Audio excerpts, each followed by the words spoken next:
Listen carefully. मैं इन शख्स को पिछले 30 वर्षों से पढ़ रहा हूं। जब ये 35 वर्ष के थे या 40 वर्ष के होंगे, तब से इस शख्स के बारे में मैं पढ़ रहा हूं। जब मैं कंपटीशन की तैयारी करता था कि जब ये सिंगापुर में किसी मास्टर कार्ड का तो वीज़ा कार्ड का तो इस कार्ड का सीईओ बने, चेयरमैन बने, भारतीय मूल के थे, तब से मैं इसको पढ़ रहा हूं। और इनको कई अटेम्प्ट में एग्जाम्स में क्लियर कर चुका हूं। इनके क्वेश्चंस बहुत सारे एग्जाम में आए और हमने टिक लगाए हैं सही पे। तो मुझे मालूम है अब ये वर्ल्ड बैंक के चेयरमैन होने जा रहे हैं, मायने रखता है। दिल्ली के सेंट स्टीफेन कॉलेज से इकोनॉमिक्स पढ़े, समय के साथ अन्य देश में गए और फाइनली अमेरिका की नागरिकता ले लिए और अब अमेरिका इन्हें वर्ल्ड बैंक का चेयरमैन अपॉइंट करने जा रहा है। थोड़ी सी जानकारी पहले यहां से लीजिए, फिर हम वर्ल्ड बैंक के बारे में बताएंगे।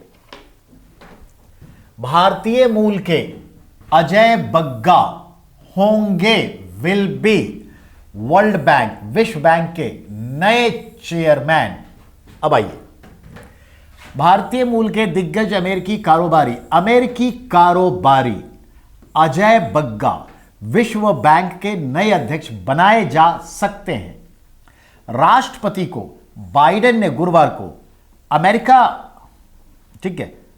अजय बग्गा को विश्व बैंक के अध्यक्ष पद के लिए नामित किया है। यानी president of USA Joe Biden ने नॉमिनेट किया है मिस्टर अजय बग्गा को, जो भारतीय मूल के अमेरिका के नागरिक, और अमेरिका के नागरिक ही नहीं, एक बहुत ही बड़े बिजनेसमैन और वर्ल्ड बैंक में सबसे ज्यादा शेयर होल्डर, जी जनाब, वर्ल्ड बैंक का सबसे ज्यादा share holder, stake holder mister Ajay Bagga ही हैं। तो अजय बग्गा को नॉमिनेट किया है क्यों? क्योंकि वर्ल्ड बैंक की जो एग्जीक्यूटिव बॉडी है वही इसे अपने बहुमत से बनाएगी। तो यह प्रस्ताव अगर वर्ल्ड बैंक के एग्जीक्यूटिव काउंसिल ने पास कर दिया तो बनेंगे, और यह बनेंगे ही, सीधी सी बात है। अब आइए, बग्गा वर्तमान में जनरल एटलांटिक में वाइस चेयरमैन हैं। वह मास्टर कार्ड के अध्यक्ष रह चुके हैं, मुख्य कार्यपालक अधिकारी भी रह चुके हैं मास्टर कार्ड के, यानी सीईओ, चीफ एग्जीक्यूटिव ऑफिसर भी रह चुके हैं। यह मतलब निकल के आया। ठीक है, अब आइए, Delhi University Saint Stephen's College से इकोनॉमिक्स की डिग्री ली। यह भी आपका सवाल बन जाएगा। ठीक है, अब आइए,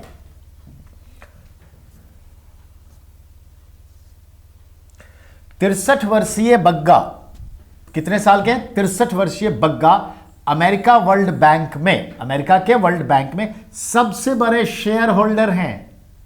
अध्यक्ष बनने के लिए नॉमिनेटेड व्यक्ति के नाम को बैंक के एग्जीक्यूटिव डायरेक्टर्स का जो बोर्ड है वो उसे जब तक मंजूरी नहीं देगा तब तक कोई नहीं बन सकता। अब समझ में आ गई बात? और क्या, और इसमें एक चीज जुड़ा हुआ है, ठीक है ना। अब तक इंटरनेशनल मॉनेटरी फंड यानी आईएमएफ और वर्ल्ड बैंक में किसी भी भारतीय मूल का कोई व्यक्ति इस पद पर नहीं पहुंचा है। अब वर्ल्ड बैंक में ये पहुंचेंगे, जो सबसे बड़ा पोस्ट होता है। हां, अन्य पोस्ट पर हमारे कई इकोनॉमिस्ट हैं, लेकिन ये जो चीज मैंने कहा वो यही है। तो कुल मिला के बग्गा साहब के बारे में ये जान तो लिया आपने, लेकिन अभी सवाल बाकी है। गौर से सुनिए।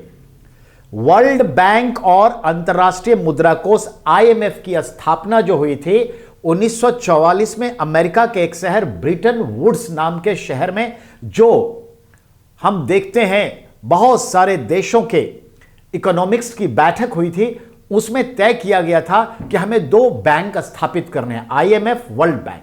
इसीलिए ब्रिटन वुड्स में फैसला हुआ और ये 2 बैंक स्थापित हुआ।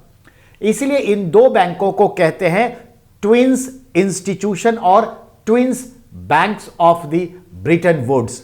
यानी ब्रिटन वुड्स समझौते का परिणाम था, ब्रिटन वुड्स सम्मेलन का परिणाम था वर्ल्ड बैंक और आईएमएफ की स्थापना।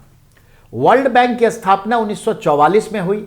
वाशिंगटन डिस्ट्रिक्ट ऑफ कोलंबिया में इसका जो है क्या कहते हैं उसको, हेडक्वार्टर है। और इसमें 193 के आसपास अभी कंट्री हैं, ठीक है। अब आइए, जो वर्ल्ड बैंक का मेंबर होगा जो कंट्री, ऑटोमेटिकली वो आईएमएफ का भी मेंबर हो जाएगा, और जो वर्ल्ड बैंक से निकलेगा ऑटोमेटिकली आईएमएफ से भी निकल जाएगा।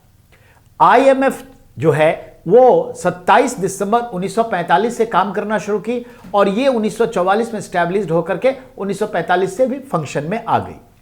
वर्ल्ड बैंक का जो भी चेयरमैन होगा ये अकेला तय करेगा अमेरिका, और ये अमेरिका का नागरिक ही होगा, चाहे वो किसी भी देश का ओरिजिन हो, पर सिटीजन वो अमेरिका का ही होगा। अमेरिका ही इसे अपॉइंट करेगा और कोई देश नहीं, जबकि मेंबर 190 प्लस हैं।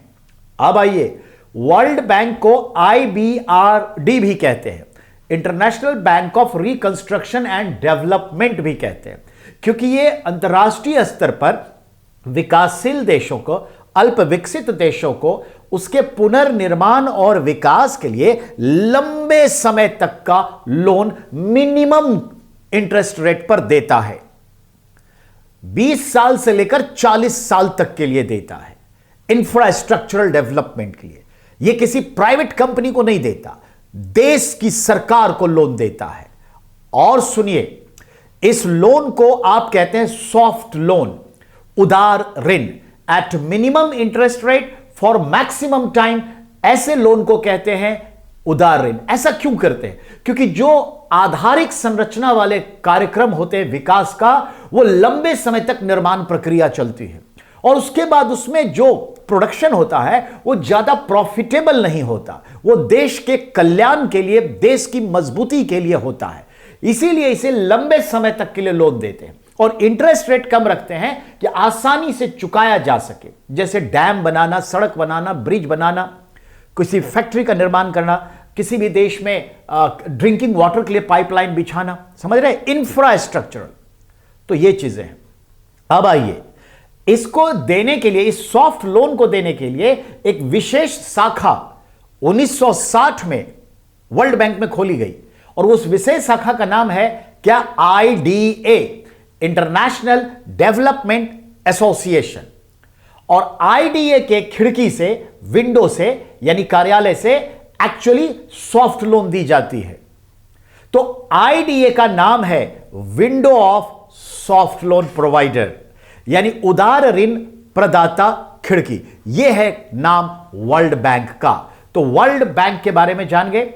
IMF जो है वो शॉर्ट पीरियड के लिए बड़े लेवल पे इंटरेस्ट रेट लेती है, यानी कम समय, यानी 1 साल से लेके 5 साल, और रेट ऑफ इंटरेस्ट जो होता है वो 2.5 से लेके 5% के बीच में, जबकि इसका आधा से 2.5% के बीच में होता है वर्ल्ड बैंक का। तो इसको किस लिए दिया जाता है? तो सदस्य देशों के जो भुगतान संतुलन खाता होता है, बैलेंस ऑफ पेमेंट अकाउंट होता है, जो हर बैंक के, फेडरल बैंक का एक फंड होता है, उसमें अगर पैसे की कमी हो जाती है तो वो एक्सपोर्ट तो करेगा, इंपोर्ट नहीं कर सकता। इससे वर्ल्ड ट्रेड रुक जाएगा। इसीलिए वर्ल्ड ट्रेड को बनाए रखने के लिए, उस देश की जरूरत को पूरा करते रहने के लिए IMF जो है लोन देता है। यह शॉर्ट टर्म का लोन है, हाई इंटरेस्ट रेट है, और इसीलिए इसका नाम होता है, मालूम है क्या? हार्ड लोन, कड़ा, दृढ़ लोन दिया जाता है। तो यह याद रखना है। और IMF का जो भी मैनेजिंग डायरेक्टर, चेयरमैन या डायरेक्टर जनरल कह लीजिए, जो भी होगा चीफ, उसे तय करेगा वेस्टर्न यूरोपियन कंट्रीज मिलकर, वेस्टर्न यूरोपियन कंट्रीज मिलकर तय करेगा। और David Malpass at present IMF के डायरेक्टर जनरल हैं, डेविड मालपास, जिन्हें आप प्रेसिडेंट कहते हैं। तो प्रेसिडेंट हैं डेविड मालपास, और वेस्टर्न यूरोपियन देश से हैं। और जॉर्जिवा क्रिस्टलिना, यानी क्रिस्टलिना जॉर्जिवा जो हैं, वो आप भी जानते हैं ये वर्ल्ड बैंक की हैं। कुल मिलाकर के आप चीजों को समझ चुके हैं। अब अगले कदम पर